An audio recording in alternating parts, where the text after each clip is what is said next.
Hey students, welcome to your guide channel.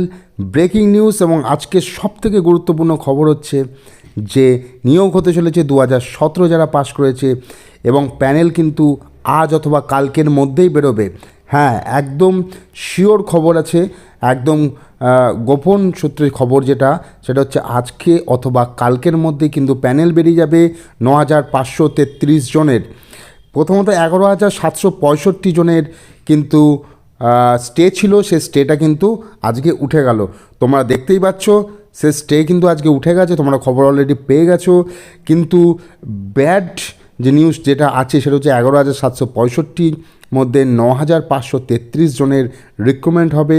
কিছু ক্যান্ডিডেটে কিন্তু recruitment হচ্ছে না, সেই ক্যান্ডিডেটের জন্য ব্যাড নিউজ অবশ্যই, কিন্তু তাদের জন্য সুযোগ থাকবে, কারণ 20-22 যারা আছে তাদের জন্য সুপ্রিম কোর্ট আবার নতুন করে প্যানেল তৈরি করার জন্য বলেছে। তাদের কিন্তু 6 সপ্তাহের মধ্যে ইন্টারভিউ কমপ্লিট হবে এবং সেই ইন্টারভিউ থেকে যদি সুপ্রিম কোর্টে রায় হয় যে 2020-22 ডিএলএড বৈধ, তাহলে কিন্তু নতুন প্যানেল হবে এবং সেই প্যানেলে কিন্তু 20-22-এর সঙ্গে যারা এই রিক্রুটমেন্টে চাকরি পাবে না তারাও কিন্তু যুক্ত হবে। সেখানে কিন্তু মেরিট লিস্ট আবার বেরোবে, দ্বিতীয়বার মেরিট লিস্ট বেরোবে, সেখানেও কিন্তু তাদের সুযোগ থাকছে। তবে এই মুহূর্তে যে ব্রেকিং নিউজ সেটা হচ্ছে 9,533 জনের যে মেরিট লিস্ট সেটা কিন্তু আর কিছুক্ষণ, হয়তো আজকে রাত্রেই অথবা কালকের মধ্যেই কিন্তু বেরিয়ে যাবে এবং 9,533 জন নতুন টিচার আমাদের পশ্চিমবঙ্গের স্কুলগুলিতে কিন্তু জয়েন করতে চলেছে।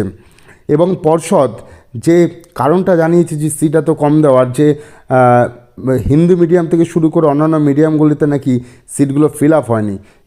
এসসি, শিডিউল কাস্ট, এসটি এগুলোতে কিন্তু ফিল আপ হয়নি। যারা শিডিউল কাস্ট আছো, যারা এসটি আছো, তারা কিন্তু নিশ্চিন্তে থাকো, তোমাদের চাকরি কিন্তু শিওর। যারা প্যারা টিচার আছো, যারা পিএইচ ক্যান্ডিডেট আছো, যারা এক্স সার্ভিসম্যান আছো, তাদের চাকরি কিন্তু শিওর 100% একদম। বাদ কিছু গেলে কিন্তু সেটা জেনারেলের থেকে যাবে। সুতরাং এই ব্যাপারটা কিন্তু আজকে ক্লিয়ার হয়ে গেছে কোর্টে। এছাড়াও যে খবর আসছে সেটা হচ্ছে যে 2022 সালের কিন্তু ইন্টারভিউ খুব তাড়াতাড়ি হতে চলেছে। সুতরাং তার জন্য সবাই প্রস্তুত থেকো।